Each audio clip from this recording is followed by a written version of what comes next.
Another mystery night for SARA Pierce Fleet Service Super Series means another roll of the dice, and after Las Vegas and Irwindale slotting into the schedule, it was time to go back east. And we've landed at the now defunct Concord Speedway.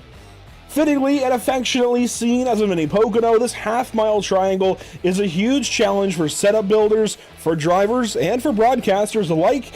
It's just a little bit different, it's just a little bit more wonky, a little bit more funky than any other racetrack in short track racing, at least on the iRacing sim and through much of this country, if not most of the world. It's just a little bit different, a little bit more crazy, and makes it a little bit more challenging for the... Welcome to Pitstop TV in the virtual Concord, North Carolina. My name is Andrew Cardinale IV. I do have Zachary King back alongside me this week, just like last week IRP. And it is a pleasure to join you for coverage of the Sim Auto Racing Association Pierce Fleet Service Super Series at Concord Speedway. Tonight's coverage is brought to you, of course, by Hot Shot Photography, Pedley's Garage, Hot Shot Photography, Pierce Fleet Service, there we go, and all series partners. I'm excited to be here. I've told, well, you, really, and Kayla, she doesn't count, she's my fiance, but those are the two people I've been able to talk to about this racetrack. We had to keep it a secret, of course, just like any mystery night. But I'm excited. I love this place, Zach. I think you're brand new to it. It used to be a 4/10 mile dirt track, then it got paved, and they managed to have a second corner. Now it's got 3 corners instead of 4. I don't know how you add pavement and lose corners, but anyway, 3 corners. This place is just weird. Yeah, the track, just watching in practice, the cars are, you can see how much the banking is into effect at this track, and it is crazy that these cars are going to be flying around here in 15 seconds, going through turns 1, then 2. It literally is a mini Pocono, and it's going to be a phenomenal race tonight. Yeah, I think the shorter of the back straightaways ends up being between 1 and 2 here on this racetrack, this layout. Versus at Pocono, where the shorter of the 2 straightaways is between 2 and 3, so it gets a little bit different in that way. And obviously, it's a half mile versus 2.5 miles, so it's much smaller, much more compressed, but it is definitely a mini Pocono. It is just a little bit weird. A lot of cars you bring here, it feels like you want to downshift down in the corners because you need such longer gears in the back straightaway than the front stretch. Again, it's just weird. It's a challenge. We might actually see these guys use all 4 gears tonight and use third in the corners. We'll see. You can go almost wide open in a lot of cars. Maybe not this car, but a lot of cars through turn 2.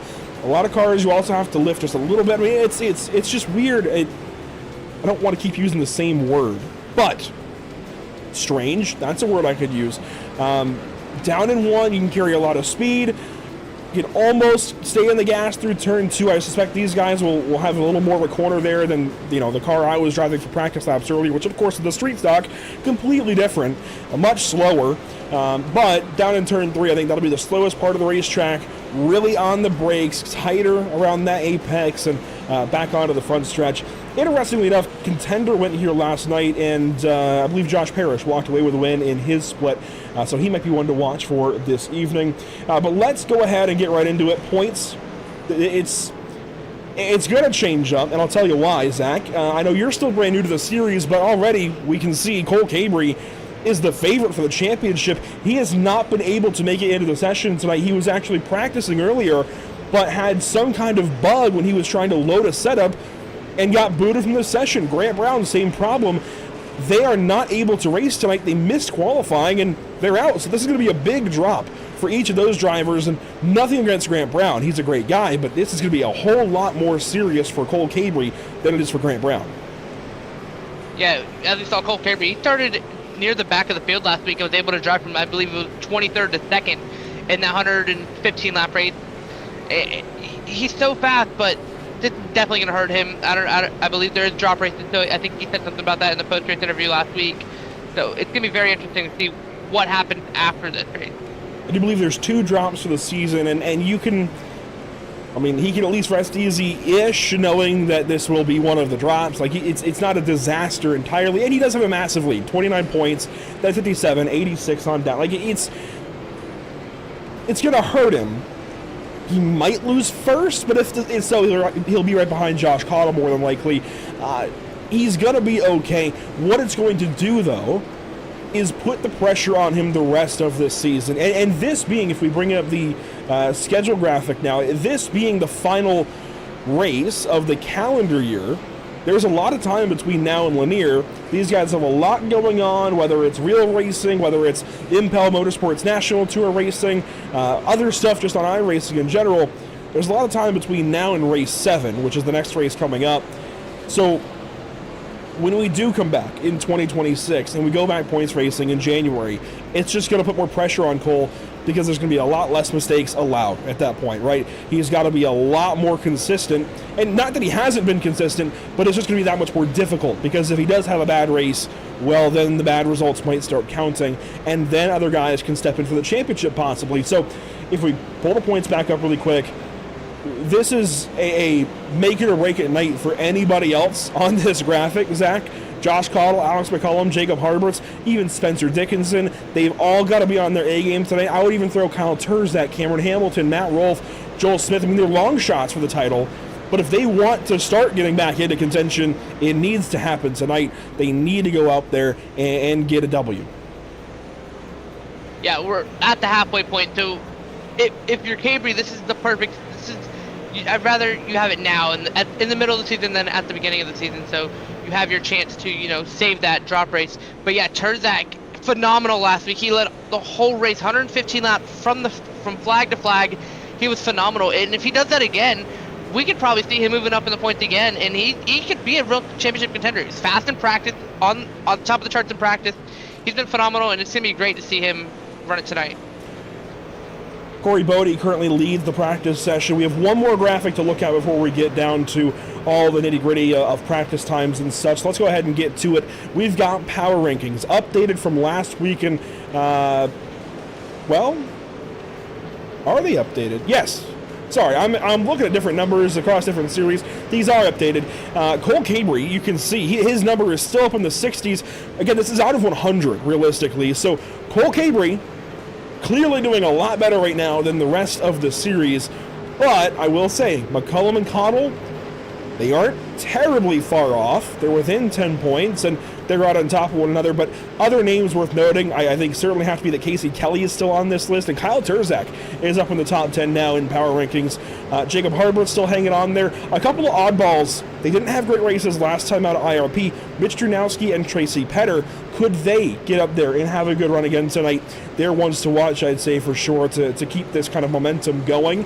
But this also, I think, reinforces as well. Trevor Edwards, 4th place, doesn't always have the result, but he's usually quick, comes on late in the race, and lately he's been doing, I think, better than the last year, honestly, for Trevor. So he's trending in the right direction, and you see that here with his results and on the power rankings. It's just interesting. He's also second in practice, so something to be said for car 32. And let's get down to looking at the racetrack a little bit here, Zach. This place has got a lot of really unique sight lines, and this is just the beginning of them. Yeah, as you can see, like I said earlier, look at how much banking there is in these cars through these corners. Like, for this being a half-mile short track, I didn't think there would be this much banking, but coming out here, it's amazing. I like the banking. I like how these cars look like they're flowing. It's so unique. It's just so strange, so unorthodox. Boy, I hate that this place has kind of fallen to the wayside. Not kind of. I mean, it's gone. It's now a Copart yard, I believe, for just overflow fleet vehicles. So yeah, it doesn't get raced on anymore. It used to be a hot spot for Legends and Mando racing. They had a traditional oval on the property, I believe a go-kart track as well. So, Concord was a really cool racetrack there for a long time. Unfortunately, no longer in use in real life and just kind of sits dormant at this point, no longer even resembling a racetrack at this point in time. It's been paved over and everything, but thankfully it's here on iRacing like so many facilities are, and we get to use it here tonight. Weather conditions, in case you're curious, they're about to change a little bit, but we can take a look at them. Cody Williams is on weather conditions. Here we go. 81 in the air, 95 on track. That tells me it's kind of a spring or even summer date in sim. We can check that actually with this graphic here. Wow. That's strange. 80 degrees for November 13th. That is... Okay. A little warm for practice. We'll see what the race is like. You see it advance there to 2 o'clock. And we can check now the weather conditions in the race portion of the session. It's still pretty warm. 80 degrees is unseasonably warm for this area of the country. I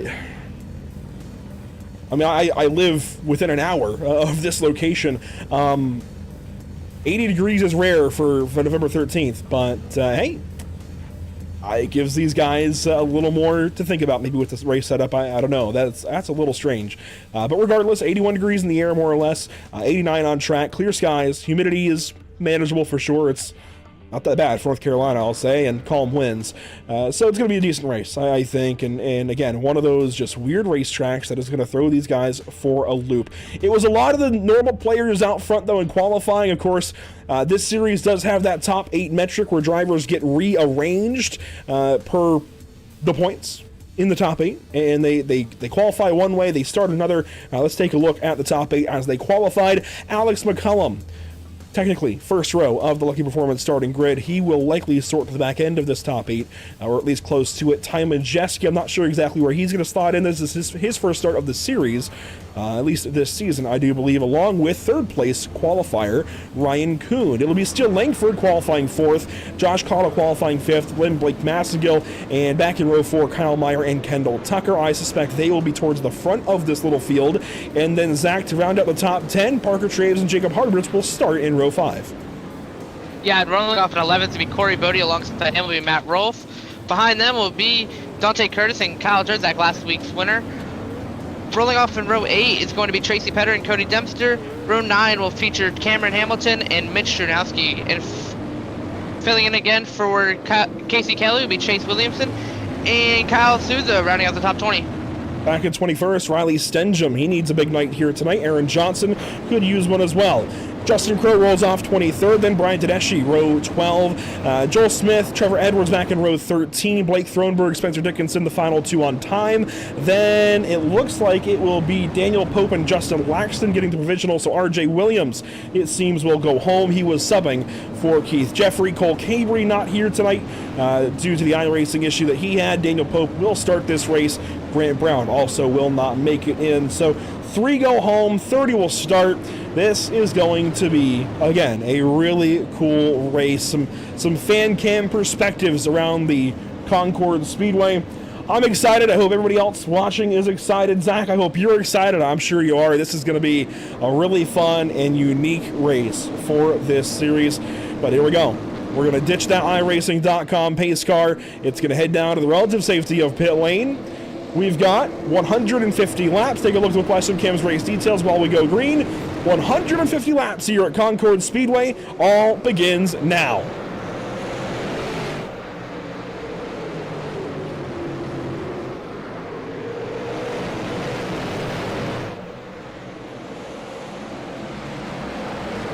Already, Alex McCollum, a big dive on Kyle Meyer to the inside of turn 3. 1 lap is complete.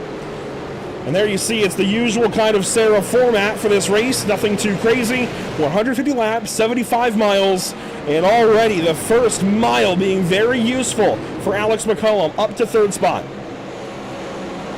McCollum up to 3rd. Massengill 3rd on pole. Well, got the metric to start on pole tonight. He's starting to pull away from Langford. Very calm and orderly to start. Yeah, pretty calm out there. Nothing too crazy. Here they go. This is the run from turn 1 to turn 2. They wash out wide, try to stay in the gas as much as they can as they turn back to the left, then down through turn 3. Slower corner, back out to the wall. It is crazy here at Concord Speedway.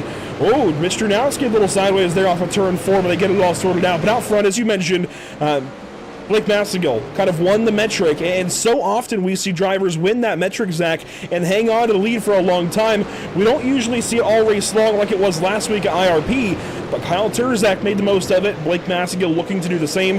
This, though, a battle for about 7th spot as Ryan Kuhn passes up Kyle Meyer. Meyer now no right front fender. He's made serious contact with that outside wall. And that is not what you want to see if you're Kyle Meyer. Started a little bit deeper in the field tonight, but already got some damage to that right front, and that's not good if you're going to go 150 laps tonight. Yeah, it shows him as having started 7th. I believe he started 3rd or 4th with the metric. So he was up there and quickly was dispatched of by many, many drivers. I think has some qualifying pace in the 88 car. Maybe not the same kind of race pace and is headed the wrong direction quickly, but he finally gets in line, and it seems like that car is still okay suspension-wise, but the body clearly not where he wants it to be. And here we go. Battle now sparking up for the 2nd spot. Now, had things stayed as they were last season, these two could have been teammates battling for 2nd. Still, Langford was over there in that CFM program that became Black Magic Performance. He's now over at the Posse. So that's changed up his performance a little bit, but he's been doing really, really good with those guys. Langford, I think, has been kind of outperforming the rest of his teammates, has been up there with the best of them this season, but he might be bested here in a moment by that one car. Alex McCullum looking to go on by. I think that one car is better. Here we go. Big dive. Alex will send it deep down into turn 3. Still side by side off of the exit. McCollum's still there. McCollum needs to have a good race. He wants to close his point gap. 3rd in point. Need to catch Cavery. Cavery did not start tonight, so this is going to be a big moment for McCollum, especially after this incident last week. But now he is up to 2nd. Langford gets a run back, and look at that, lap traffic already. Massagill into the thick of it. That's going to be Dante. No, that's going to be Blake Thronberg, actually, in the 22, and Daniel Pope in the 11 that he's going to come up to first. Then there's some room up to Spencer Dickinson, who runs in 28th.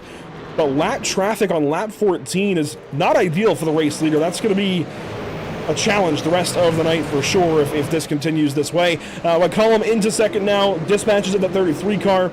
Cottle follows through. Kendall Tucker makes up the top 5 as well. Ryan Kuhn has passed Ty Majeski. That is for 6th. And Majeski now runs solely in that 7th spot ahead of Jacob Harberts. Good to see Ty here tonight.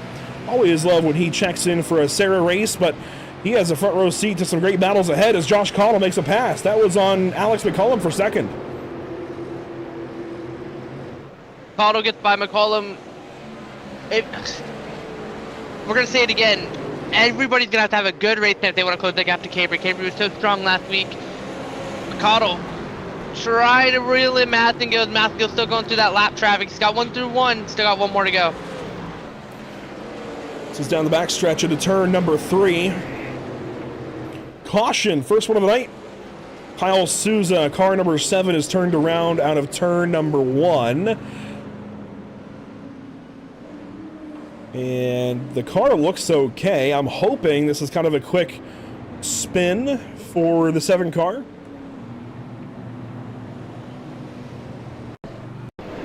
Let's take a look at it. This was racing with Trevor Edwards. Edwards is currently in 19th because it kind of tells you where this was. Edwards was quick in warm-up, but not so much on the starting grid. He started back in, 26th spot and made this contact here early with Kyle Souza. One more look at it.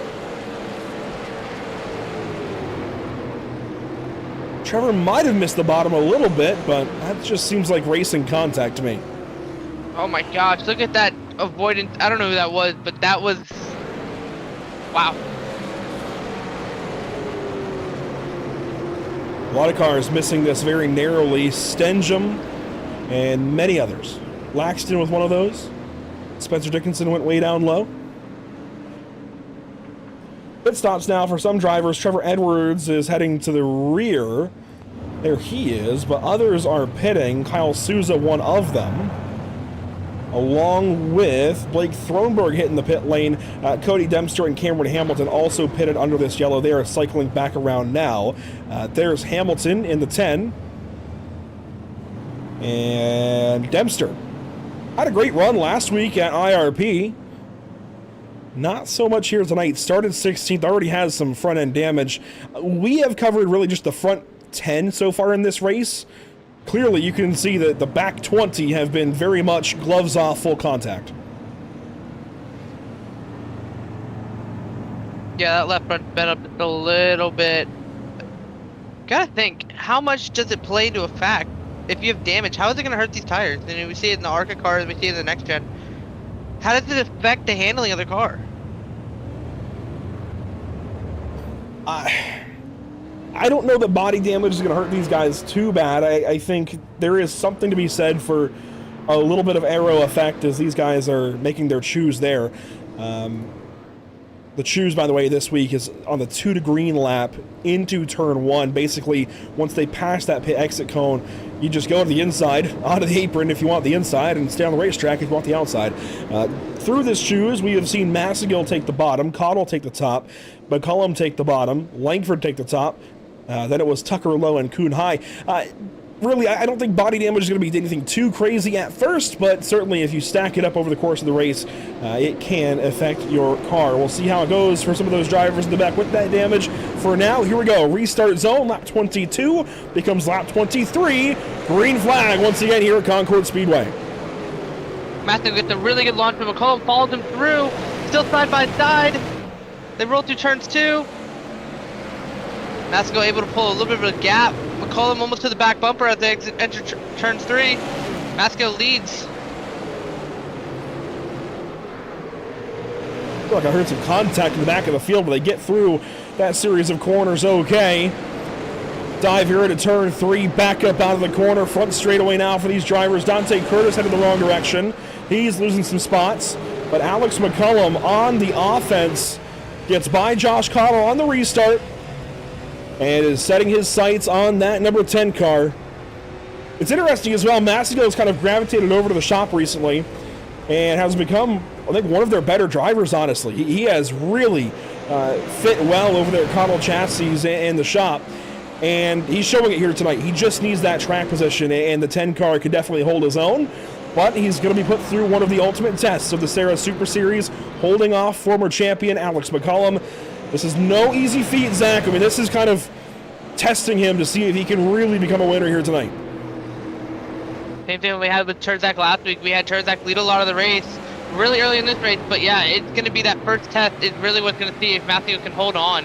And if Matthew can hold on, I don't see why he can't go to victory lane tonight. He's looked really strong so far. That Justin Brooks Designs, number 1, gets closer there in turn 3, dives back into the corner there in turn 1.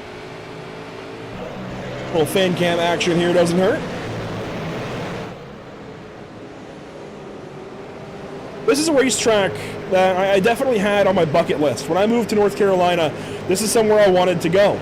It was still active, I believe, in 2018 when I moved here, but since then has become a completely defunct kind of wasteland of what it used to be. It was still active for series like the Cars Tour and such at that time, and you know, I fit into working with the Cars Tour, broadcasting the Cars Tour. I just wonder what today's late model stars could do there. This is a little taste. I mean, this is really cool racing. Just, again, it's just a little bit different. And when you set it up at a mystery night like this, these guys have so little test time. This requires something, I think, a little bit different from anywhere else you go on the schedule. It's cool to see. But that said, it is a lot of the same players up front, which I guess speaks volumes to how good they truly are. McCullum, especially, along with Cottle. Throw in Langford, Massengill, Tucker, Ryan Kuhn coming back out of retirement, it felt like. Cool to see a lot of these guys up front. Yeah, starting to see some of the same players we saw last week at IRP with Cottle and McCullum. But Massengill still holding on really strong, and that does speak volume for Massengill. I don't remember seeing him at all last week, really, but this week he comes out and he's looking really strong so far. McCullum still trying to get to that back bumper. It's just not enough. The battle's deep in the field. Dante Curtis headed the wrong direction. He has fallen down now to 25th. Make that 26th spot. He started 13th. He's a teammate to Alex McCullum and Jacob Harberts and Kendall Tucker. So he sees 3 of his teammates up in the top 10. This has to be painful for Dante. A dirt racer at heart, but definitely can get it done here on the asphalt ovals as well. This is just not going right for him here tonight. He's had a lot of bad luck while we've covered the series. Looking to try and turn that around at that 0-3. Again, good qualifying pay, 13th, but a lot of these guys do run separate setups between qualifying and racing, and that might be showing itself there for the 0-3. Meanwhile, we're nearing lap 40.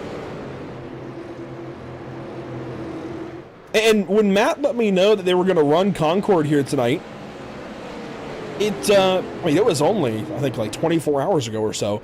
We really didn't know where we were going until we knew all of a sudden, and there was some question about if these guys could do it on fuel. I do wonder if anybody's going to end up pitting tonight for gas, maybe if they didn't budget fuel correctly in their setup. It's going to be close, I think, for some drivers, trying to get it right down to that magic number, trying to make sure they don't overfill the car in the setup, but this green flag look could hurt some of them. Yeah, Kyle Souza and Cody Dempster and Blake Thornburg have already been on pit road, 20 laps to go. So it's going to be interesting to see how much that 20 laps really is going to affect. Souza was only on pit road for only 3 seconds, so it's going to be very interesting to see how this works on fuel, as McCollum's still breathing down his neck. By the way, I'm unsure as we're going for the race lead. McCollum dives to the inside here of Massagill, possibly backs out. Massagill back down to the apex of turn 2. Holds on for now. I'm not sure what happened to Ty Majeski. He's now 20 laps down out of the race. Something has pulled him from the racetrack. Possibly something going on in real life. Who knows? But he is no longer in the race. Kendall Tucker with problems. I thought I noticed the front bumper of that car coming off recently. And yeah, in the pit lane, no front bumper. Let's see if we can find what happened to him. This has been this way for a few laps. Let's go back a little further. Here we go. This will show it. So Kendall Tucker, 00. Gets the wall there on the front stretch, and that does it. We have seen that happen before, but we do have a battle happening for the race lead. McCollum on Massagill. Side by side right here. Massagill hangs on. McCollum on the inside still. Contact. I've noticed, contact. Notice the top side starts to work for a lot of these guys when they're defending. McCollum's still trying to work that bottom like he did last week, but it's just not enough yet. Still side by side to turn 1. Massagill holding that one car back, but for how much longer? We're nearly a third of the way in. I don't know that he can hang on too much longer. Alex McCollum keeps looking really good in these corners, but he's down low. Massagill has that top side where you want to defend from to hold that car down on corner exit, get the run on the straightaways, and it's working to a T so far. If McCollum can get to the right rear of that 10, I don't know. Don't look too fast, but here comes Cottle. And 3 cars under a blanket as they go through turn 1. Josh Cottle closing in. There's that Candy Apple Red 13. He's got to win this season. That came at Las Vegas. That was another mystery race.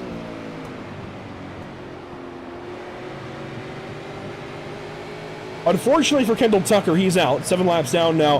He is done. The last time I saw that happen, I think back to Parker Traves in New Smyrna. I believe the first race we covered of the Super Series, 3 seasons ago now. Parker Traves then went on to win that race. That's not going to happen for Kendall this evening. Lap 50 complete, 1/3 of the way down, 2/3 to go. And we've got ourselves a proper battle for the lead here. Blake Massagill, Alex McCollum. Massagill does have some right front damage. Not sure if you noticed that, but it's just crumpled in a little bit there in front of that right front wheel. Oh, that's the wall, and that's what it's indicative of. I don't think it's going to hurt him that bad, but it shows us that he's been in the wall at some point, and he got there again out of turn 3. Oh, Cottle, no front bumper. Oh my gosh. This is plaguing these guys now, and Kuhn doors the 13 at the racetrack there. Gets Cottle out of the way. These guys have got to be careful. Clearly out of turn 3. I'm pretty sure that's what happened to Cottle. Look at it here. Turn 3, front stretch. It's a little too high, and it's that guardrail top of the wall. That's what it is. Watch this here. I'm going to slow it down when we come around to the front stretch. This is Cottle's onboard. He's going to get the wall just after the start finish, and it's this little part right there at the top of the wall. It's like guardrail, it's like Armco, and that's grabbing these front bumpers and shearing them off these cars. Now that, Zach, while I think crumpling won't do too much to the aero, that obviously is going to be a big issue. You lose all front downforce at that point. I mean, the front bumper is gone. Yeah, and it looks like if you look at the front of the car, it looked like he had some.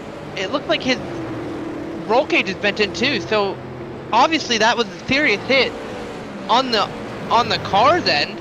But that's just so surprising. And Cottle's got to be thinking that's crazy. That is just insane. Well, I wonder, was it a performance issue or was it a meatball flag for Kendall Tucker? Can you tell? Is there a meatball flag here for Josh? Can he keep going or does he need to pit? Josh looks good. No meatballs, no nothing. He just, yeah, that is just serious damage. He's falling hard. He's down to 15th already. I mean, he is realistically, competitively done at this point. He might be able to catch a caution soon. Maybe he can get some repairs done to that car, but he'll almost certainly lose laps doing it. Well, let that be known. Anybody listening or that has a teammate listening, do not hit that front stretch wall. And now it starts to get scary when you see them get so close to that wall. You gotta think, now if you're McCollum, if you're Mathingo, how hard are you gonna be on that front straightaway trying to get... Big McCollum send. sends it in there deep. Big send out of Alex McCollum there in turn 3. There was contact there for sure in turn 3. Alex now lays off, I think trying to reset here. Let Blake gather it back up. I think Alex is faster through 2, and these guys are starting to bunch up. Alex feeling the pressure from behind. But that was a really aggressive look in turn 3 a couple of laps ago. Got to be a little more careful in that. That said, Ryan Kuhn on his back bumper. Go back a few seasons, it was Alex versus Ryan for the championship. I know Alex does not like seeing that white and green 72 in his rear view. I mean, he likes seeing it in his rear view. He doesn't like seeing it that close.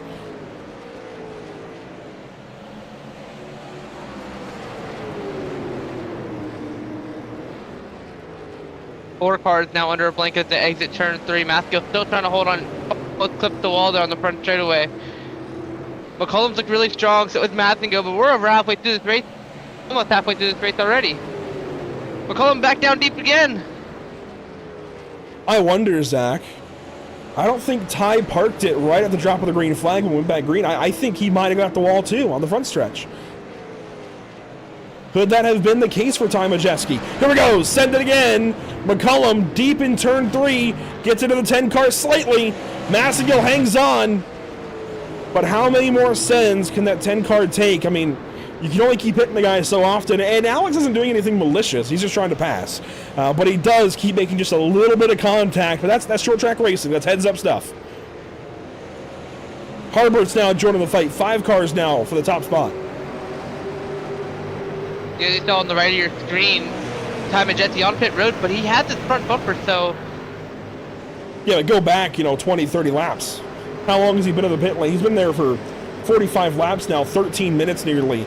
I wonder when he first parked there if he maybe was missing that. Here we go. Send again out of McCollum. This time, no contact. But Massengill might have slid up the racetrack a little more, and that allows McCollum to get back down to the inside in 1. Massengill stays high in 1. Oh my gosh, the outside lane is just so strong here. A nice defense so far as we round lap 69. Now lap 70 right there. 5 cars in the battle, and don't look now. We've got a lot of great cars coming up that could get in this battle as well. Corey Bodie back here in the 6th spot in car 44. We don't see him up front all that often, so this is cool to see for Corey. Kyle Terzak there in 7th, Parker Traves in 8th, Tracy Petter in 9th, and Matt Wolf cracking the top 10 here tonight at Concord. Joel Smith, Kyle Meyer, Brian Tedeschi, Aaron Johnson, Justin Laxton make up the top half of the field. Here we go. Top spot one more time. Caution, who was out front and who's going to get stopped in time? Oh my goodness, there was smoke on the front stretch, and Cody Dempster seems to be the latest caution.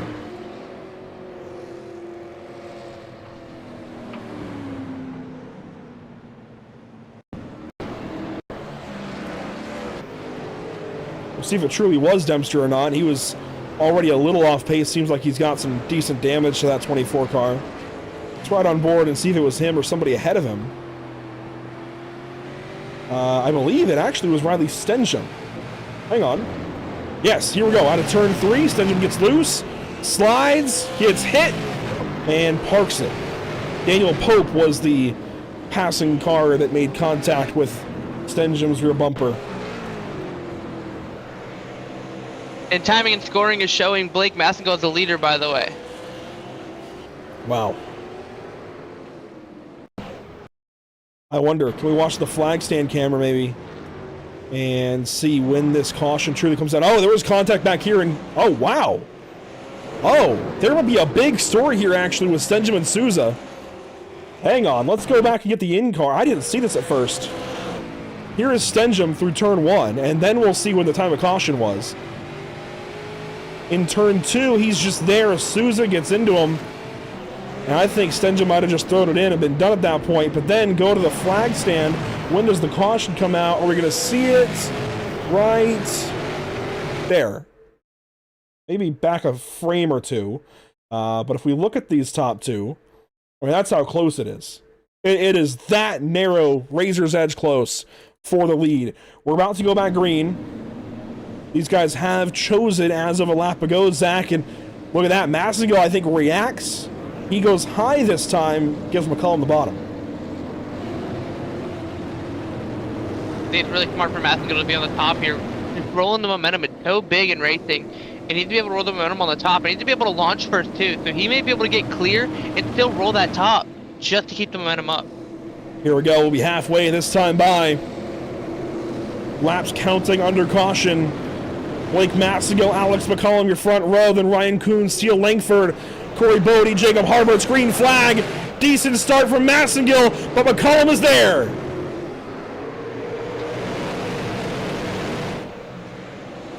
Into turn 3, big lunge here for Alex McCullum for the race lead at Concord. He's going to have it at the stripe. Massengill gets the wall. He's still on the outside, but that's going to be pass complete for Alex McCullum. Car 1 to the race lead. McCullum with a phenomenal restart there. Massengill had the launch, but McCullum able to clear through. And it looked like Kuhn wasn't going to let Massengill get to the bottom there. But he does, and Massengill now going to fight to get to McCullum. But McCullum looks so fast now that he's out front with clean air.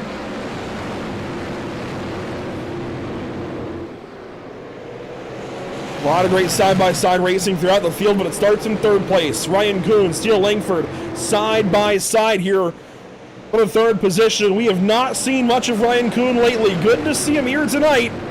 And he wants that top 3, if not a win. Contact there off of 3. Hard side-by racer for that third position. Langford trying to hold on the outside with Kuhn on the inside. It's going to be real tight. These drivers using third gear all the way around the racetrack tonight. I theorized about fourth. It seems like they found a ratio that they like to keep it in third. Here's the onboard, though, for Jacob Harberts. He's right behind this side-by-side, and oh, Langford gets the wall pretty good. That could shake this up. It does.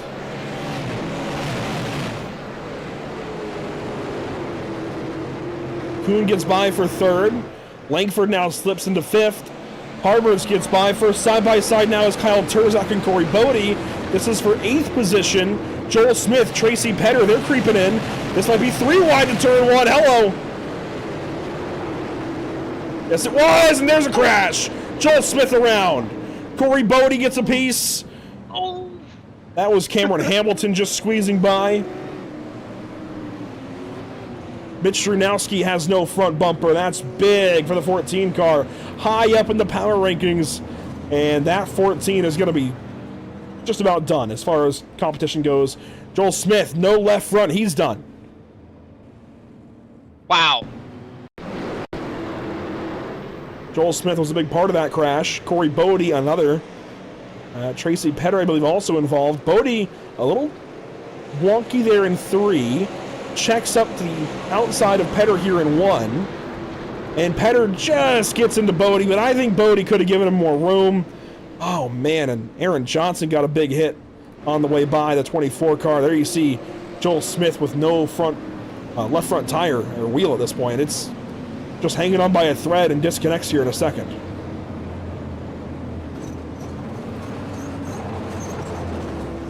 You hate to see that. Running inside, battling inside the top 10. Oh. Watch 24. You see there's the contact on the inside. That sweeps up Joel Smith. Aaron Johnson, nowhere to go. Petter gets a piece. Spencer Dickinson, oh my goodness.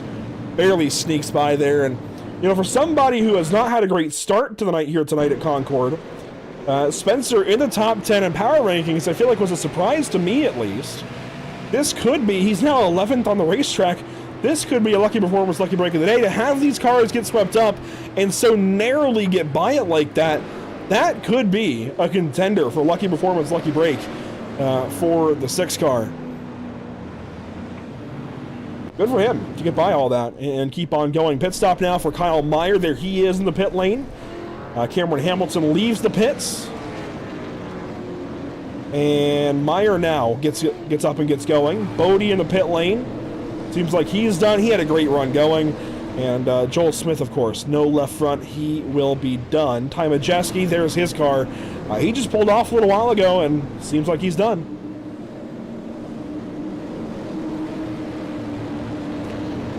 We'll come back around and get another green flag just on the far side of 50 laps to go. We're quickly narrowing in on the final third of this race. Alex McCollum, your front row, alongside Blake Massigill, green flag back in the air. We're racing once again in the Hot Shot Photography mystery race at Concord.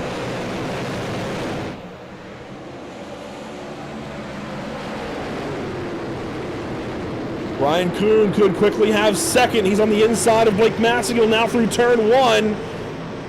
Ryan Kuhn is back, baby. Look at this 72 car. It's not guaranteed yet, though. Massigill hangs on for now, but I think that 10 car is starting to show it might not be as strong as we thought.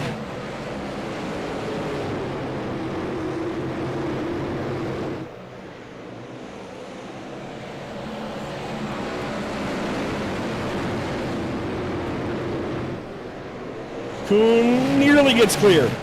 Jacob Harbert's trying to take advantage of this and go on by on the inside. 60 to go and narrowing in on the end of this one. Here comes Parker Traves, by the way. We have not seen a whole lot of him. He's up high in the power rankings. He's been putting together decent results, and this is a big one for Parker. Top 5. Could it be 4th here? He's loose. Hang on to it. Langford just behind. You can see that car get really loose. Yeah, when the camera on top of the roof starts pointing at the infield wall, that's a problem. But all this battling is letting Alex McCollum run away with it.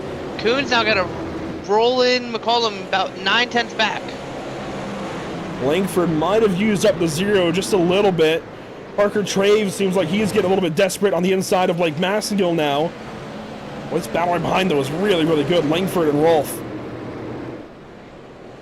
That's the thing, man. I know it can be really hard to pass here, but when you get two guys that are really evenly matched, this racetrack is super racy. Because it's odd. You know, it's a lot of off-throttle time, and it's just weird. I know I keep saying that, but because it's different from other racetracks, because it's different from your conventional oval, it races different, obviously, and I think makes for some really compelling racing, especially between turns 1 and 3 on that back straightaway through turn 2.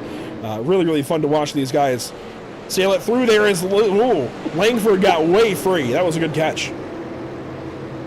And don't look now, but look who's passing him now. Kyle Terzak started 14th, trying to get 7 from Langford. Terzak's been looking strong the last 2 weeks. Terzak now to the inside, still looking for 7th. Not gonna be able to get it there.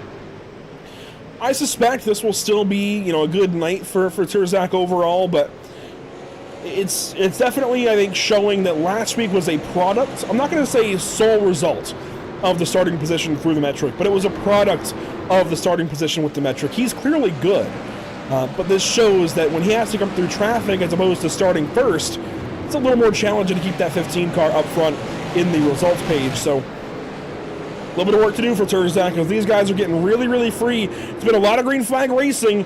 We're about to complete the first 2/3 of this race. Here they go by the speed shot. 100 down, 50 to go. There goes Massigill. No! Oh, you hate to see it. And Blake Massigill will go to the very back of the field now. It's going to be 24th spot for car number 10. Was entirely on his own here. And Matt Rolfe actually, no. Rolfe just backed that far off that when we saw Massigill spin, it looked like Massigill was on his own. This is the second straight week that league owner Matt Rolfe has just barely tapped somebody and spun him. And that just shows how loose these cars are, how tight it is to drive these race cars, how hard it is to drive these race cars.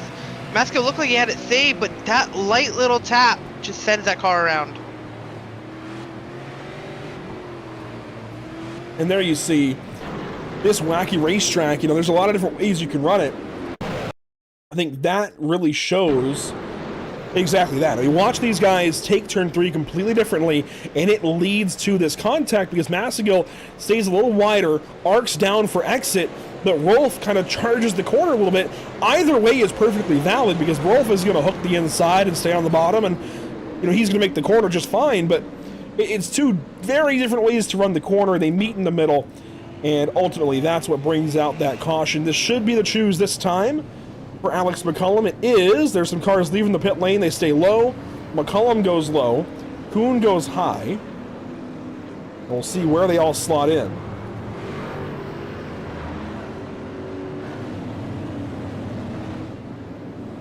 Harberts will go behind his teammate. So Harberts will restart third on the inside. And Parker Traves will go up high into fourth. Hey, Kyle Terzak going to crack the top 5 on this restart, Zach. He was phenomenal last week. He defended really well, led the whole race. But now he's in the top 5. He's got 46 left to put that thing at the front. But who is going to be able to beat Alex McCullum?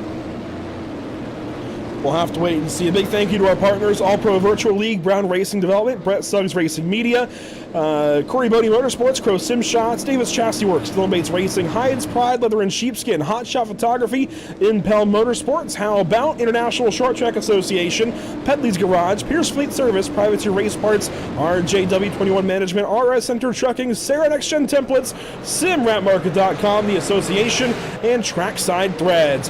Back green, 46 to go, and McCullum is out and away. Battle for second, here we go. Kuhn spun the tires on the restart. Jacob Harbert's now to the inside. Side by side for second, side by side for behind them for fifth, or for fourth. And Traves hanging on the outside of Terzak. I just criticized Terzak, saying maybe, you know, he's having trouble getting through traffic, basically. Here he is, going for fourth. He's got the nose ahead. He's going to have the 60 nearly cleared, not quite. Traves back on the outside. The Canadian won't go down without a fight. Terzak, you can see Terzak get really tight there out of turn 3. Had to get back out of it as Traves was able to get alongside of him. It's that quarter panel, but now it looks like Terzak's going to be able to clear him. Maybe no. Feeds him right rear. That was beautiful. What great driving there by Terzak to able to close that gap, and now he's up to fourth. Now it's go time for Terzak. Can he catch McCullum? But Kuhn and Harbert's looking like they're getting ready to battle. Traves won't be happy with that from Terzak, and that's fair. But that was beautiful from Terzak to basically say, hey, I'm going by. I'm faster. We've got the outside, but see you later. And Parker now is down to 7th. Again, he should be frustrated, but that's just racing at a place like this. 40 to go.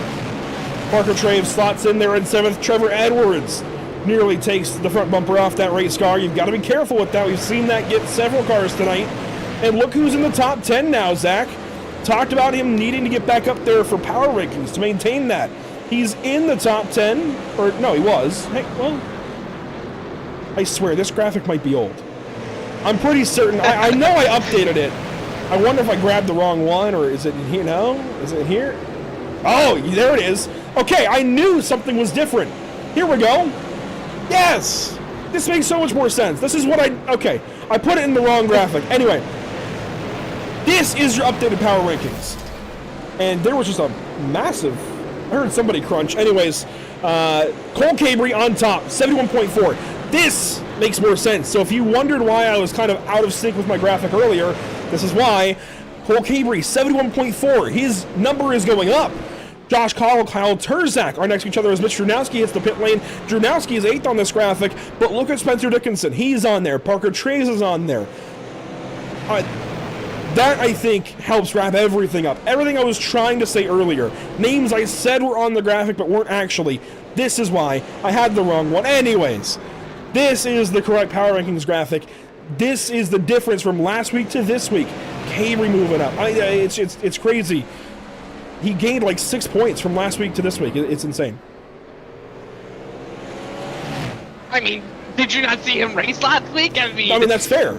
And then, you know what? You know what? Let's see. Terzak went from 45.2 to 58 even. That's a big gain. 13 points. So that kind of shows you what one race can do. And this is going to, vault McCullum right back up. Cottle, it's going to hurt his season for sure. It's going to hurt his rankings. Terzak, I think, is going to continue adding to it a little bit. Edwards, Trevor, he's 7th. It'll be decent for him. Cameron Hamilton is down in 22nd. It's going to hurt him big time. Jacob Harberts, well, caution's out. I guess we'll finish this up a little bit later as Cody Dempster goes for a spin. And we've got multiple cars around on the front straightaway. Parking lot on the front stretch in turn 1.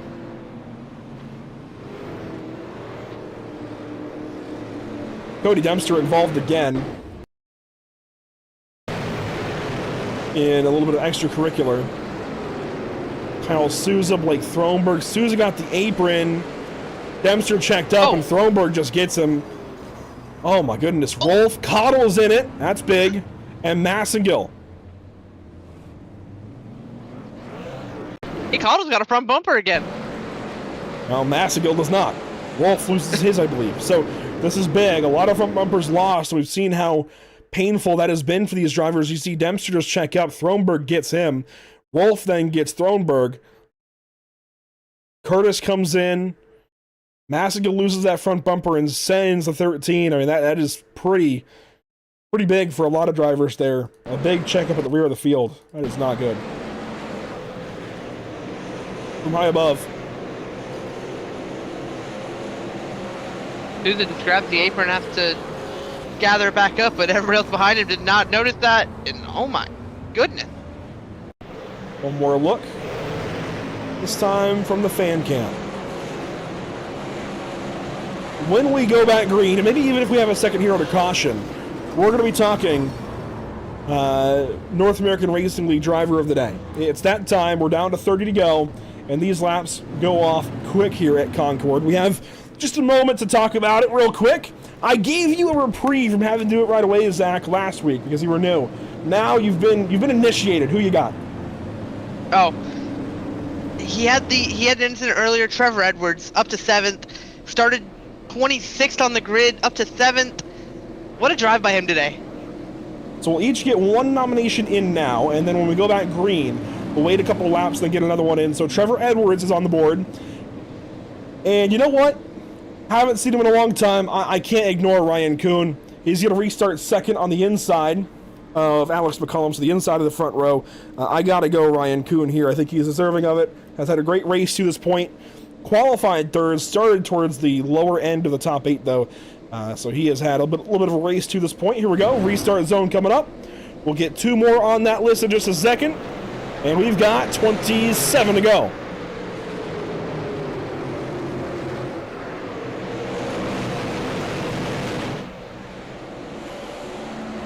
Here's the 72, challenging for the race lead. I just mentioned he's on my list for driver of the day. He is there on the inside of Alex McCullum, going for the race lead. 26 to go here at Concord. Top 4 all under a blanket, side by side. Kuhn falls back into play, but he's got some speed for McCullum. He might be the one to beat for McCullum. One more restart, and Kuhn might have that one car figured out. Battle for third right behind. Jacob Harbert on the outside. That's Kyle Terzak down low. I'll put you on the spot now, Zach, as we watch this battle for third. Who you got? Oh man, I've been watching Terzak all race like I was watching Cambry last week, and Terzak's looking phenomenal. Up to third.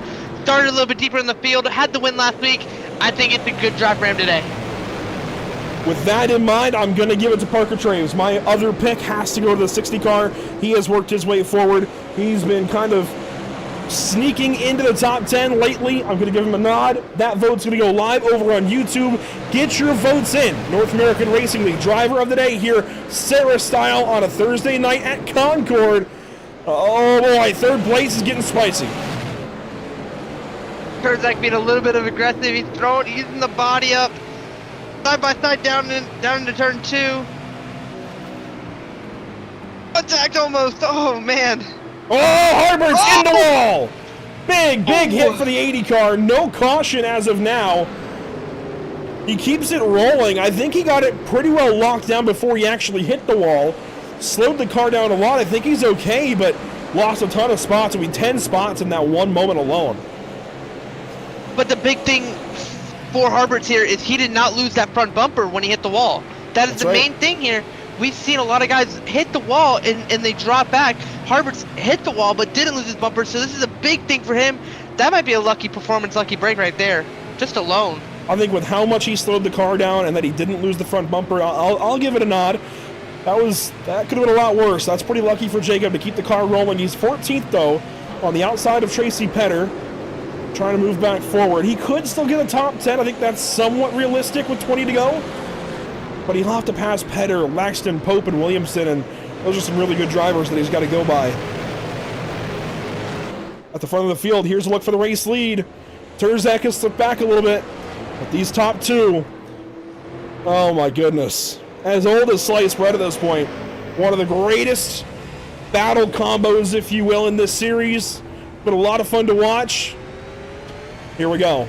16 laps to go. Mano y mano. Alex McCollum, Ryan Kuhn back at it again in the SARA Super Series. Ryan Kuhn's looked unstoppable today, so is McCollum. Kuhn got the wall there. Let's watch his hands. A lot of offset in the cars by default in the steering. So it kind of throws you off a little bit. These guys are probably a little more left to what you actually see here from the iRacing data. But because the steering offset is technically a setup detail, it doesn't transmit where the actual offset is in their setup, so it could be anywhere.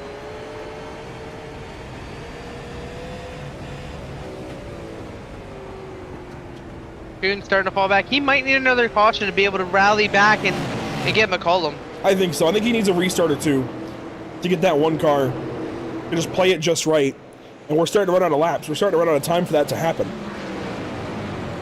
Been a great race so far, I gotta say. You never really know what you're gonna get when you come to Concord, but just 5 cautions so far in 140 laps, that is really impressive. And 4 lead changes as well. They've swapped it around a little bit. So props to these guys here tonight. Really good race here at Concord Speedway.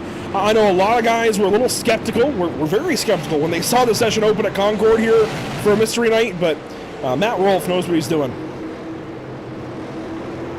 And that just speaks volumes on how the drivers treat each other and treat the track and treat these cars. It's phenomenal to see on a short track only, was it 5 yellows? It's phenomenal to see.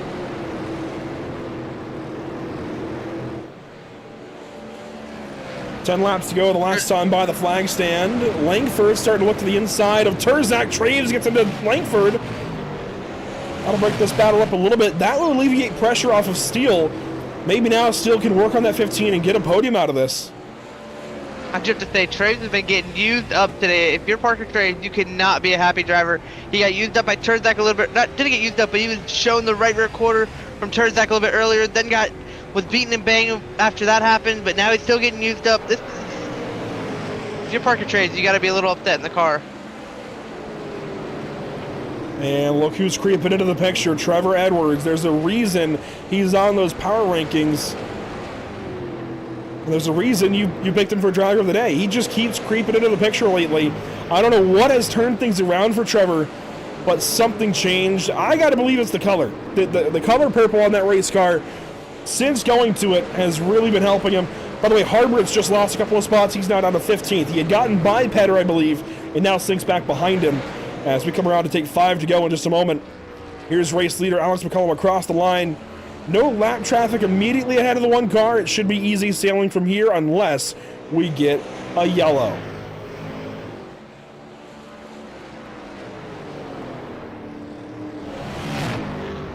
Here comes the field. That's McCollum, then Kuhn. Here we go, battle for 4th. Langford and Traves across the line. That's the first and best battle on the racetrack. Here they are. Contact. We're not out of this yet. I said it, Parker Traves upset. People have been using him up all race. Gives a little bit of a door bang to the 33 of Langford, side by side down the front straightaway. Oh no! Big hit for both cars, and it's not done. That's got to be a caution. Yes, there it is. Oh no, no, no! Parker Traves is done. That 60 car to the garage. Let's bring those power rankings back up. You see he had just got into the top 10, 9th place on these power rankings ahead of the great Spencer Dickinson, and this is going to be a huge impact. The association driver had a great run going, was racing for 4th, and then this happened. See the contact there between 1 and 2. Let's see, what happens to Langford? What sparks this? Traves on the inside comes up a little bit, but Langford just got the wall and came off of it. I mean, that's completely on steel there. You know, Langford was really close to that guardrail, and Langford could have realized from watching other people earlier, you get really close to that guardrail, it's going to rip your front bumper off. So maybe it was just a reaction thing, seeing that guardrail that close, because he's in the wall here. And look at that guardrail. Yeah, I believe, I don't think it was intentional at all. I just think Langford knew he saw the guardrail coming and had to get away from that wall. Definitely don't want to call that intentional or anything, but that's definitely entirely on the 33 car, and that hooks the 60 around, and here comes the field into it. I mean, Aaron Johnson nowhere to go. Spencer Dickinson another close miss. I mean, he gets a piece, but could have been a lot worse for him. Tedeschi jumps on the brakes to miss this. He has to really swerve down to the inside and just missed the 60 as Parker parked it up on the outside wall. One more look at it.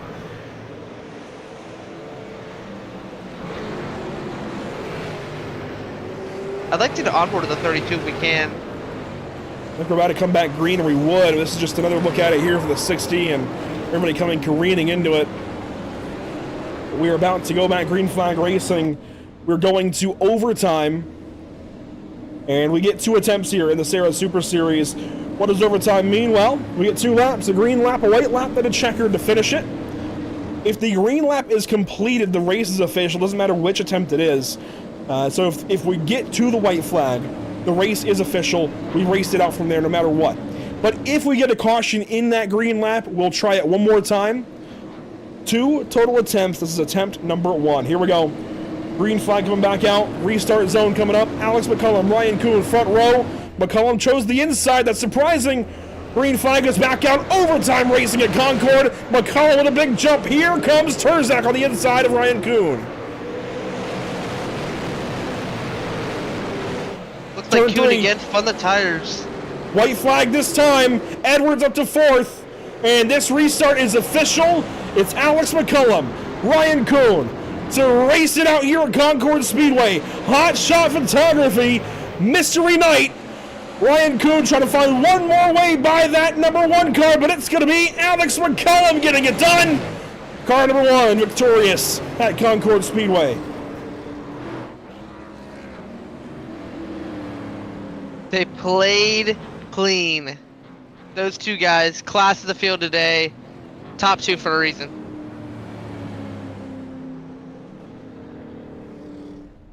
Boy, oh boy. Let's see, do we get some burnouts here from the 1 car? They'll bring it down underneath our drone, and yes, we'll get some donuts.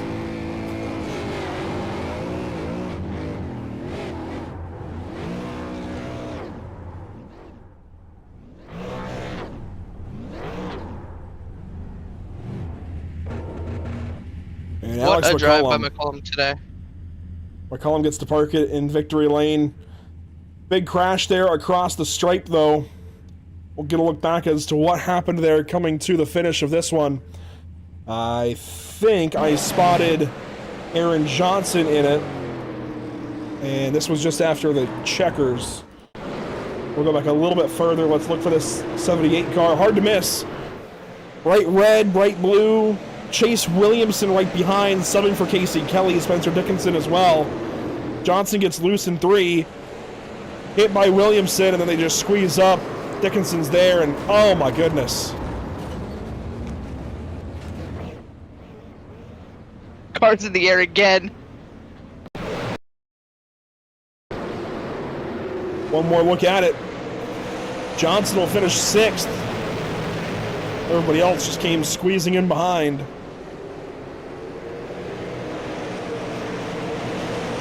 There's the contact off into the corner, and everything just goes crazy there in turn 1. A lot of cars around into one another. The parking lot. Something like that.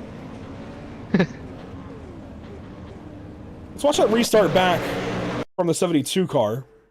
Let's find it here. Watch the 72. Let's go on board. Driver's eye POV. Is there anything Ryan could have done differently? I mean, Alex, I think, surprising that he shows the inside, but nails it right there. As soon as he hits the box, goes. And now Ryan's got to worry about Turzak on the inside. That holds him up in 1, but he gets a run here out of 1 into 2.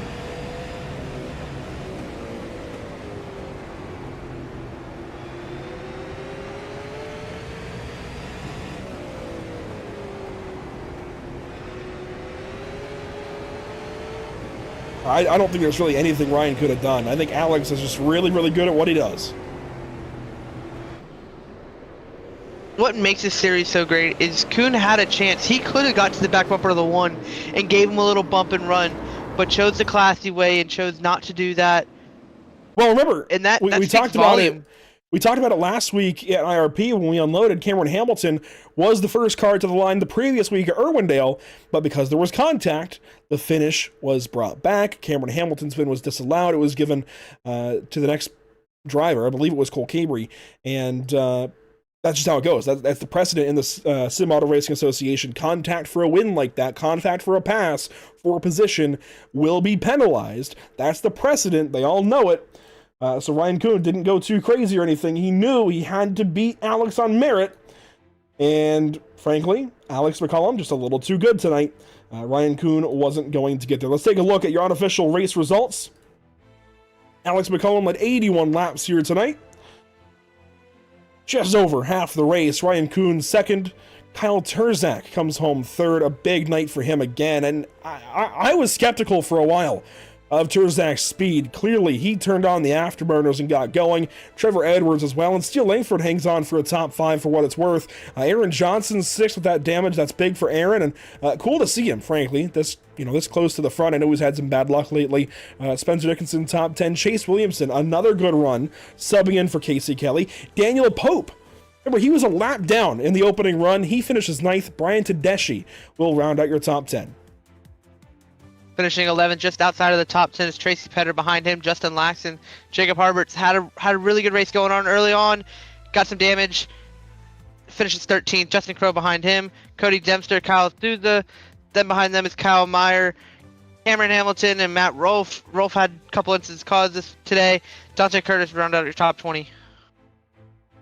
And finishing 21st, you'll find Parker Traves. Had that incident with Steele Langford. I know there's a debate right now in the Spencer Dickinson fan club. I will stick by my guns. Parker Traves did nothing wrong. It was racing off of turn 3, and Steele, I wouldn't say necessarily did anything wrong, but he came off the wall. He hooked Parker. That's what happened. Anyways, Blake Thornburg finishes 22nd. Corey Bodie, 23rd. These guys all out of the race early. Cottle, Massigill, Drunowski, Smith, Stenjum, Tucker, Majeski. Your 30 finishers here tonight. Tie out very, very early. Hate to see that. Always happy to have him in the SARA Super Series, and hopefully he can make some more starts now that he's, of course, in his off-season and away from duties with the NASCAR Craftsman Truck Series team. Hopefully we see a little more of him. RJ Williams, Cole Cabry, Grant Brown, they all tried tonight, did not make the show. Some for one reason, some for another, is what it is. They will move on to the next one. We will bring in our top 3 finishers here tonight. And boy, Alex McCollum, it makes sense that he's up front. I did not expect when I woke up today to have the other 2 right behind him. But Alex McCollum, another late model win here in 2025. Very much needed as well, I'd say. Alex, would you agree? Yeah, it's been a while for especially the Super Series. I don't know. I got one last season, but it got taken away. So, yeah, it's been 2 seasons if you don't count last season. It's been a little bit since the one car has won a Super Series race, but this is getting things maybe back in the right picture for you. Of course, Cole not here tonight. Big opportunity. I know he's got a drop to fall back on, but does that at least open things up a little better for your championship picture, do you feel? I mean, a little bit. I mean, you still got to take every race. You still have to have good races. It's that time of the season where you can't have mistakes, like keep putting yourself in bad positions like I almost did tonight. I had to calm down a little bit, told myself we have a really fast car, we still have 100 to go. Just take my time, and just took my time there with Blake. And of course, we're off for a while as far as Super Series action goes. What's it going to look like for you in the winter? I know you're up in New Jersey, I believe, right? So it's going to be pretty chilly for you. Are you going to be at the Thanksgiving Classic at Wall? And do we see you in the Fall Brawl next week? I plan on running the Fall Brawl. I don't think I'm running any of the Wall stuff this year. Pretty much getting ready for next year and stuff. So, yeah, I mean, I was pretty happy with the car. This was a brand new setup that we built. We've been trying to work on, and I think we're finally in the right direction. We've been trying stuff every week, and I think we're going in the right direction now after finding a few things. So still a lot to work to be to it, but I think it's pretty solid going to Fall Brawl. Fall Brawl coming up. That's the next thing in focus for everybody in SARA. Congratulations, Alex. Another big win for you. It's been a little while, but another one to your total. Congrats. Thank you. I just want to say thank you to Jacob, everybody at BMP. We put so much work into these cars, and the results haven't showed in the Super Series, but it's shown in the other series, Street Stocks, late models. I know those guys had a bad night last night, but we're getting things turned around there. We're trying a few things, and good time to start the week off for Fall Brawl. Alex McCollum, 81 laps led, first place when it's all said and done. We'll move on down to second place, though, and that's going to be Ryan Kuhn. And we did miss Irwindale, to be fair. I'm going to ask you straight up, Ryan. Did you make Irwindale the 1 week we weren't here? I think this was my first start of the season, right? I thought so, too. We weren't here for Irwindale, but I didn't think I saw you on the results. So you come back out of the woodworks for this one. Why have you been gone so long, and why were you so darn good here tonight? I had just been busy. We've been planning for the real life stuff for next year. I've been really trying to laser focus on our real life program. We've been pretty good in real life. We got better and better all year, but still not where I want it to be. So we've been working going to be working all this off season, and honestly, I wanted to come out here tonight and get ready for the Fall Brawl. I'm gonna just use this as a practice race, kind of, sort of, but honestly, we were a lot better than I thought I was gonna be. So not bad for not running these cars and God knows how long, and I'll take a second. So for you, specifically getting ready for the Fall Brawl, we know that's at Five Flags, but this is Concord, and you guys didn't know that until the session opened up. So why is this still a good warm-up for you? It's just getting in a rhythm. If you take so much time off for the sim and you're not racing around other cars all the time, it just, I wouldn't say you get washed up, but you just kind of lose a rhythm, and it just takes you too long to get back in that rhythm. So I'm just trying to keep that rhythm going and keep the momentum going up to Five Flags. And it's like anything. You play football, you don't play for a year, you're gonna come back and struggle for a little bit, and you're fighting to find that rhythm. So it's the same thing. It's the same thing here, and just trying to prepare. Let me ask one more question.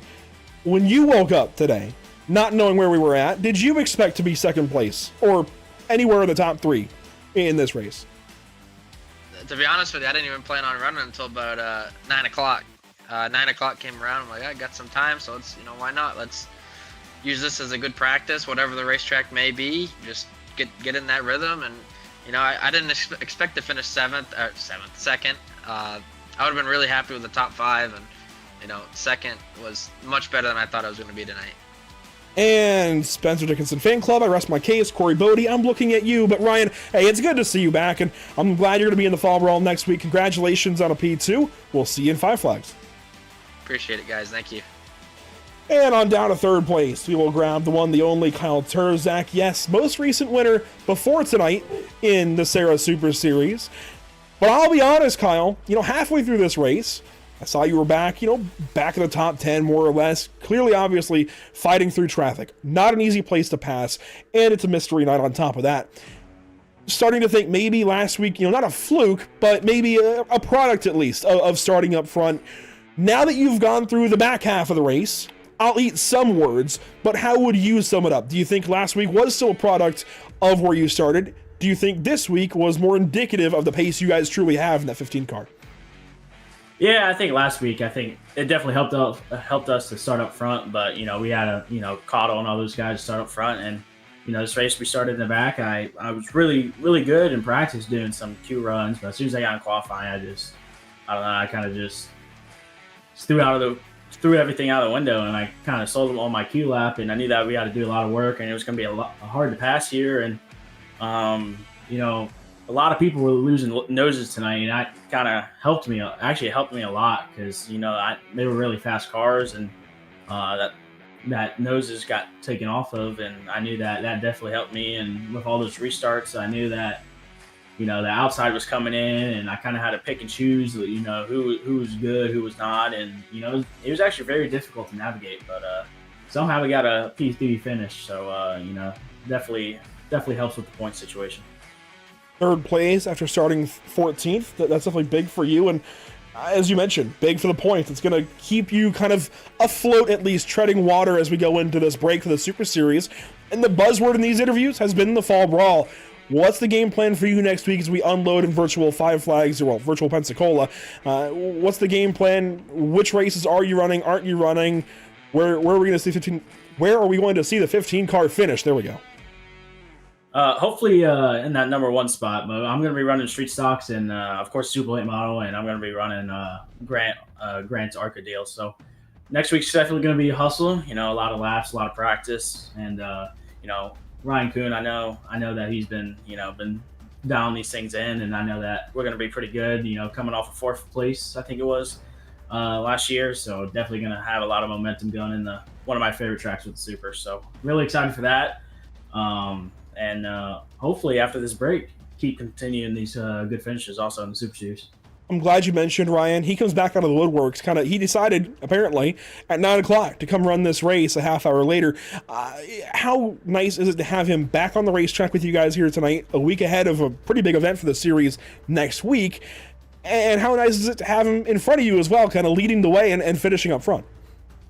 Yeah, Kuhn's a very, very supportive guy for, all of us at RCAM. We, last week he was, texting me throughout the race and asking me how the car was and all that. And tonight he said, I'm going to run. Literally, as soon as qualifying started, he joined. He said, I'm going to run. I feel comfortable. So, Kuhn could just show up and be fast. It's just how Kuhn is. So, it was nice to see him back for the Super Series. Hopefully he can come back for some more. Hopefully he's watching this so he can come back. But yeah, Kuhn's, like I said, very big supporter in the RCAM group, and I know that moving forward for the Fall Brawl, he's definitely going to be helpful for sure, and hopefully we can, be up front with him. Kyle, it's good to see you up front once again. Congratulations, and hopefully we're talking to you at least a couple of times next week.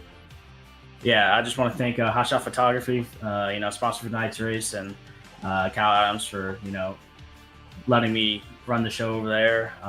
918 Custom Designs for the good-looking, simple, but, I love the matte cars for the 15. RCAM Sub Shop for everything to do for me, and Thursday Racing on Facebook. Kyle Terzak, a big day here at Concord, and that'll wrap up as far as driver interviews and all that stuff goes here, Zach. So looking forward now to what we have coming up next. We have a lot of short track racing, but we have one particular broadcast to get through first. Excuse me. Still nursing a cold, but here we go. Suzuka Circuit, Super Formula. That's how our focus shifts now, at least for our next broadcast, our next opportunity on air, Zachary King. This is a wild combo, really cool race car, really cool racetrack, but then look at what's just beyond. I'm excited. We have a week of short track racing. We've got the Fall Brawl, 4 days of action for the series, for the Impel Motorsports National Tour. We'll have 3 of them, with Monday with street stocks and late model stocks, Wednesday with super late model qualifying races, and then Thursday with the super late model 250 lapper at Five Flags. But hey, look at that, BRB in on the short track action, while the UERA being Grant Brown's series, is a part of the Impel Motorsports National Tour Fall Brawl next week. We couldn't align the schedule to make it happen to broadcast that race. We have our own ARCA short track race with our usual Tuesday series, the BRB Sundance Pro Series. Zach, of course, you're a big part of that broadcast with us and a big part of that league. It's cool to see us heading to a proper short track with a proper short track car. Charlotte was fun. How do we feel about North Wilkesboro? Man, just going to North Wilkesboro, you know, I wasn't around to see any races, but a lot of the people that I've talked to, they loved when there was races at North Wilkesboro, and it's going to be an amazing race for these ARCA cars on Tuesday, and it's going to be a phenomenal show. I'm looking forward to the next few races here on the slate. Really, the next week of racing and broadcasting is going to be a blast. Then we'll have, I believe, after the Fall Brawl, I believe we have a complete week and a half or so, almost 2 weeks off of broadcasting before we come back on December 2nd with the BRB Sundance Pro Series heading to Chicagoland, I believe. So a little bit of time there in between. So the Fall Brawl, kind of the big hoorah before Thanksgiving. And then we'll have a little bit of time off and come back in December for one more month here in 2025. Second broadcast now in the books with us here for the SARA Super Series. Zach, I know this isn't exactly your bread and butter, as it would be, but I think a new challenge for you is, you know, dipping your toes in the water here, seeing what the short track scene is like. How do you feel? Man, these short track races are so fun to watch. I don't think I could ever do it, but these drivers are phenomenal. I mean, hard racing all throughout the field. I mean, Turzak, he won last week. He was able to drive through the field. Kuhn, he just decided to race at 9 o'clock. I mean, I think we went live at 9:45, but I want to see Kuhn with the week of practice that he could have up to a point. I want to see him run a race, and I want to see how fast he is with practice and all this stuff behind him. Here's the Super Series schedule again. You see, we've gone through 6 races now. 6 to go. Lanier, 2 more mystery rounds back to back, then New Smyrna, then one last mystery round, and then we go to Southern National there on the back end in February. We're going to have some double features when we come back, by the way. We're going to have the North American Racing League happening on Thursdays as well. It'll be straight from North American Racing League action into SARA Super Series action. It's going to be craziness. And we'll cover it all on social media and everything. We'll let you know. Nothing should be changing here, but it is going to be a very active January and February for us. That's the wrong one. I'm going for this graphic. It was right above it, but this is the MPEL National Tour. There you see the Fall Brawl, the next one up for the SARA Super Series, and then 2 rounds right after Thanksgiving anyway. The Privateer Race Parts Thanksgiving Classic at Southern National, and then the Nautical Marine Kern Winter Classic. That was added to the schedule about halfway through the season. That's going to be a lot of fun. I mean, there's still a lot of SARA racing coming up for this calendar year. It's just over to the National Tour schedule to get things finished up. That'll do it for us here this evening from Concord Speedway. Thanks so much for tuning in. But we will catch you all next time now. Again, for the SARA Series, it's going to be the Impel Motorsports National Tour heading out to the Fall Brawl at Five Flags next week. Until then, hang on, pause, stop. We've got driver of the day. Let me do that really quick. I told myself I was going to wait and see if the tie broke. It will be a tie between 2 drivers, Zach, and I'm not sure if you're watching the YouTube vote, but this is one of them. This guy, the 72 of Ryan Kuhn. Let's bring up the proper graphic right about here. Kuhn will get a joint nod with, hang on, wait for it, this guy, Trevor Edwards, right behind him. So I waited a little bit to see if the vote would break. I looked over, saw the vote was still active, tied, 40% each. That's just the way it goes sometimes. Thanks everybody for voting. It's going to be a joint award tonight. Couldn't break the tie. So Trevor Edwards, Ryan Kuhn, a couple of veterans of the sim will take joint honors in the driver of the day vote here tonight. Also want to thank our partners, of course, one more time. All Pro Virtual League, Brown Racing Development, Brett Suggs Racing Media, Corey Bodie Motorsports, Crow Sim Shots, Davis Chassis Works, Dylan Bates Racing, Hides, Pride Leather and Sheepskin, Hot Shot Photography, Impel Motorsports, of course, International Short Track Association, Pedley's Garage Incorporated, Pierce Fleet Service, Privateer Race Parts. The list goes on.